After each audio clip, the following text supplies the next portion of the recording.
No podía entender cuando la vi en la ventana. Era esa mujer, todo su rostro sangraba. No podía creer, un animal acechaba. Amigos y amigas, de No es hora de callar, nuevamente en esta cita semanal, hablando de temas que le interesan a todas las personas, pero sobre todo en los que intentamos hablar de eso que tanto está azotando al mundo, la violencia contra las mujeres.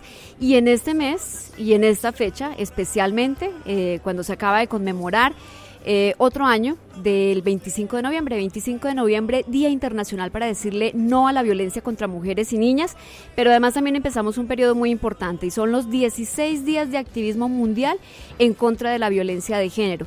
Recordemos que en 1991 un grupo de mujeres decidió hacer este llamado de que se hicieran 16 días de activismo hasta el 10 de diciembre, día en el que se conmemora los derechos humanos también a nivel mundial. Y en el año 2008, Naciones Unidas, el secretario general de Naciones Unidas, Ban Ki-moon, decidió acogerlo en la Asamblea General como un periodo para hacer todo tipo de actividades, de acciones a nivel mundial, que nos recuerden que la violencia de género es una de las peores pandemias que hoy enfrenta el mundo. La violencia de género, lamentablemente, le está costando a los países a nivel global casi el 5% del Producto Interno Bruto. Eso quiere decir que nos estamos gastando un jurgo de plata en atender la violencia contra las mujeres y las niñas, pero no estamos haciendo nada de fondo para realmente frenarla. Y uno de los hombres que más sabe del tema, pero sobre todo uno de los hombres más comprometidos con el tema, y es algo que yo siempre repito porque la gente cree que quienes nos comprometemos con la violencia de género somos las mujeres, pero hay unos hombres maravillosos como el hombre que tengo hoy invitado. Él es el doctor Carlos Valdés, el director del Instituto Nacional de Medicina Legal. Para mí, una de las personas que más sabe del tema, pero sobre todo que más entiende que esto no es un tema de cifras, sino de fondo, un problema de fondo. Doctor Valdés, bienvenido a este podcast de No es hora de callar. Gracias, Ginette, por la invitación. Le agradezco mucho por sus palabras. Realmente entender la violencia a la mujer es un compromiso de todos y creo que entenderlo y luchar en contra de ese fenómeno debe ser una actitud de todos nosotros los ciudadanos del país.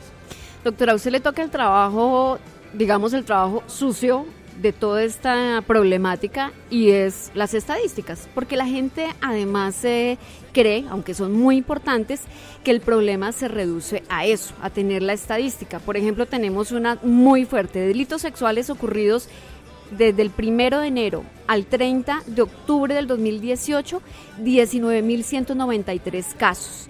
En el tema de violencia de pareja contra las mujeres, lo que se conoce en América Latina como la violencia doméstica, en ese mismo periodo de tiempo tenemos 35.894 casos. Y usted dijo algo hace unos días en una de las tantas charlas en las que nos encontramos, y es que usted se volvió el notario de la criminalidad en Colombia, pero ¿qué pasa más allá de esas cifras? Sí, realmente mi actividad se vuelve muy frustrante, porque en primer lugar, nosotros vemos de primera mano el drama, vivimos el drama de las mujeres, de las niñas abusadas sexualmente, de los bebés que mueren porque los están abusando, vemos el mayor daño en el cadáver, en la mujer, en la morgue. Bueno, y eso lo convertimos en cifras y tenemos que dar las cifras y nos convertimos en unos notarios impávidos que vemos pasar día a día sin que haya ninguna acción real.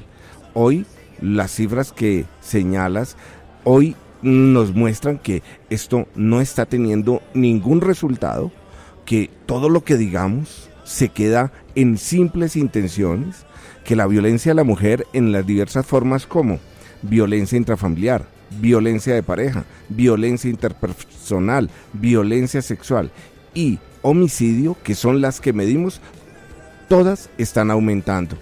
Entonces el director de Medicina Legal se pregunta, ¿qué estamos haciendo? ¿Solamente escuchamos números? Y eso la verdad me llena a mí de una impotencia muy grande, porque creo que eso no es así. Y la verdad no sé cómo transmitirle a las demás personas que dejemos la indiferencia. Dejemos de ser indiferentes frente a un fenómeno que está lacerando la sociedad colombiana. Precisamente ese tema de las cifras, y me encanta escucharlo de la persona que realmente tiene el contexto de lo que es la dimensión de la violencia de género, por lo que usted ha dicho. Ustedes en última son los que ven el daño físico y emocional también que causa la violencia de género. Y si uno hace un paralelo de los últimos 5 años, efectivamente los casos han aumentado. En los últimos 5 años logramos un descenso hasta hace 3 años. Logramos un descenso en homicidios de mujeres, habíamos logrado un descenso no muy significativo, pero sin embargo un descenso en violencia sexual. Pero de 2 años para acá, las cifras han aumentado. En este mismo periodo de enero, ahorita que estamos cerrando noviembre, la violencia sexual ha aumentado en comparación con el año pasado en un 15%. Entonces, la pregunta es, ¿qué estamos haciendo? Y yo hago esta pregunta a las instituciones, como el Instituto de Medicina Legal. ¿Qué estamos haciendo? Porque nos metimos en un discurso y ese discurso no va más allá de esa dialéctica discursiva de hablar y de arengas mire, perdóneme, hasta expresiones, hasta caminatas en contra de la violencia, pero no estamos haciendo absolutamente nada por eso. Eso no es lo que debemos hacer. Aquí debemos tener acciones más profundas. Yo en eso comparto plenamente que necesitamos menos caminatas y más acciones, ¿de verdad? Total, o sea, menos discurso, pero mucha más acción. Y el compromiso es de quienes tenemos alguna que otra responsabilidad dentro de las instituciones del Estado. Yo creo que si nosotros, yo me pongo como ejemplo, si yo como director no puedo tener un nivel de sensibilidad que me permita hablar menos y trabajar más en este tema, creo que estoy perdiendo ese tiempo. Y creo que algo muy importante y que usted no lo digamos que nos alertó el año pasado y este año nos lo ha recalcado otra vez, es un trabajo muy juicioso de medicina legal de llevar ese récord de las mujeres que llegan violentadas a medicina legal por sus parejas, pero que además medicina legal lanza la alerta a las autoridades y nuevamente esas mujeres regresan y ustedes han determinado de la próxima vez no va a llegar esta mujer, sino va a llegar el cadáver de esta mujer. Y en este momento tenemos un riesgo de por lo menos más de 1.200 mujeres que en este momento pueden estar siendo asesinadas. Altísimo. Mire, Ginette, te cuento lo siguiente. Este año hemos evaluado en riesgo, en el mayor riesgo, en el mayor nivel de riesgo, que es el riesgo severo, más de 2.600 mujeres en riesgo cero. Pero lo más triste es esto. De ese riesgo severo, 10 ya volvieron al instituto como cadáver. No, eso es triste. Este último año. Este año, de aquí, estas son cifras hasta octubre. Digamos que no quiero mostrar esto en cifras, no quiero que hablen de 10, no. Son seres humanos que no le prestamos la atención. Son 10 personas que bien pudieron ser mi mamá, mi hermana, mi hija, mi esposa, que volvieron al instituto, que ya el instituto les había señalado que tenían un riesgo severo, el más alto, de morir a causa de su pareja o expareja. Y estamos hablando de 10 mujeres. Y estoy hablando de 10 este año. Y volvieron al instituto como cadáver. Y ahí, cuando nosotros las vemos, es donde nos entra la gran depresión. Mucha gente piensa que nosotros los quienes trabajamos en el instituto no tenemos sentimientos. Eso es totalmente inadecuado. Además, cuando se ha hecho el llamado, cuando se ha dicho, claro, esta mujer está en riesgo, a esta mujer la van a matar, es que ni siquiera tiene que ser una. No debe haber una sola que llegue convertida en cadáver, ya eso tiene que mover a los responsables de cuidar a estas mujeres. Claro, es ahí donde yo digo, ¿qué estamos haciendo? Porque lo que estamos haciendo no es lo correcto. Si fuese lo correcto, por lo menos en este año ninguna que se le haya investigado el riesgo severo tendría que haber muerto, ninguna. Hay algo también importante y a todas las personas que nos están escuchando que lo sientan no como una queja, sino más bien como un desahogo. A lo largo del año yo me encuentro con el doctor Valdés, no sé, por lo menos en 12 diferentes foros donde hablamos de las cifras, que están explotando sexualmente a las niñas, que a las mujeres las están golpeando sus parejas, que tenemos más mujeres víctimas de violencia sexual, y nos volvemos a encontrar nuevamente y nos encontramos nuevamente y siempre estamos como las mismas personas en esos eventos y no pasa nada. Y se vuelve un diálogo monótono. Completamente. Lo único que cambian son los números, pero nada, la misma preocupación y escuchamos las mismas acciones. Yo he asistido en este mes, con ocasión del día 25 de noviembre, del Día contra la Violencia de la Mujer, en varias audiencias, y el discurso es similar, y no tomamos acciones, y hace un año también, y era similar. Exactamente. Y no hay resultados. Si, digamos, estuviera en nuestras manos, en las manos de Ginette Bedoya como una víctima más de este país y como activista que intenta hacer algo visibilizando historias, o estuviera en manos del director de Medicina Legal, ¿cuáles serían esas acciones urgentes que uno diría, ya? Yo quisiera lograr concientizar que este problema no es un problema mediático. Yo quisiera que entendiéramos que debemos unirnos. Educación, salud, justicia, pero en lo básico. Mire que la violencia intrafamiliar hoy se mantiene en unos niveles exageradamente altos. Y en la vida, en la familia, por ejemplo, analicemos esto. ¿Cuándo se agrede a la mujer? Principalmente los domingos. ¿A qué horas? Entre 6 de la tarde y 12 de la noche, pero el pico de la agresión está 8 de la noche. ¿En qué lugar? El hogar. En la casa. Eso ocurre en violencia intrafamiliar, violencia de pareja, violencia interpersonal. Lo único que no ocurre así es en violencia sexual, que ocurre es principalmente no el domingo, sino entre semana, porque el agresor espera los días de uno y a diferente hora. Pero, ¿a qué voy? Es el hogar, es la vida familiar, el crisol, donde se fraguan las relaciones y las conductas. Nuestro cerebro funciona por imitación. Nosotros actuamos de acuerdo a lo que percibimos. Eso está claro, yo no me lo inventé.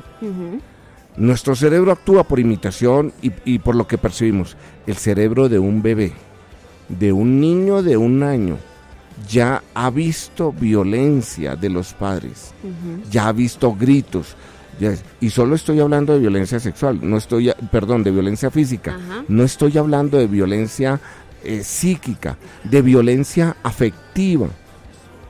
Pero el niño de 1 año ya ha visto eso. El niño ya patalea, se tira al piso, llora y ejerce violencia. Y mire cómo han aumentado la violencia en los colegios, desde los jardines. Entonces, hoy registramos mayor violencia en los colegios y en las relaciones laborales y en las relaciones interpersonales. Si a mí me pidieran decir qué podemos hacer, yo diría algo fuerte en educación, en salud. ¿Por qué en salud? Porque los niños no tienen salud. Porque los niños llegan a un hospital, llegan maltratados y ningún médico de urgencias diagnostica maltrato infantil. Y maltrato infantil es un diagnóstico médico, no es un diagnóstico jurídico. Nuestros médicos no saben. Igual va la mujer maltratada y no le diagnostican el maltrato. Entonces necesitamos una acción integral de educación, pero no es cartillas de educación sexual, no me refiero a eso. Es la educación, educarnos para educar mejor a nuestros hijos, a nuestras hijas, no en la violencia, no en los gritos, no en la deprivación afectiva, educarnos en otro ambiente y garanticemos salud, vivienda, garanticemos recreación. ¿Por qué sucede la mayor violencia en la zona, en los tiempos de ocio? Porque no hemos aprendido los colombianos a disfrutar el ocio. Si ustedes miran las estadísticas del Instituto de Medicina Legal, son los periodos de ocio donde agreden a las niñas, adolescentes, mujeres. Pero definitivamente, y estamos de acuerdo, sí hay que hacer una gran revolución en la educación. Tenemos que volver a cultivar valores, a entender el significado de respeto, del cuidado del otro, del querer al otro. Y eso, lamentablemente, y yo que promuevo tantas acciones simbólicas, eso no lo vamos a aprender ni en la marcha, ni en el conversatorio, ni en el video. Tenemos que hacer realmente una revolución educativa, y ese es un llamado al Ministerio de Educación. Necesitamos mucho compromiso del Ministerio de Educación y del Ministerio de Salud para poder empezar a cambiar, no sé en cuántos años, pero por lo menos empezar a cambiar, sí, toca dar el primer paso. Uh-huh.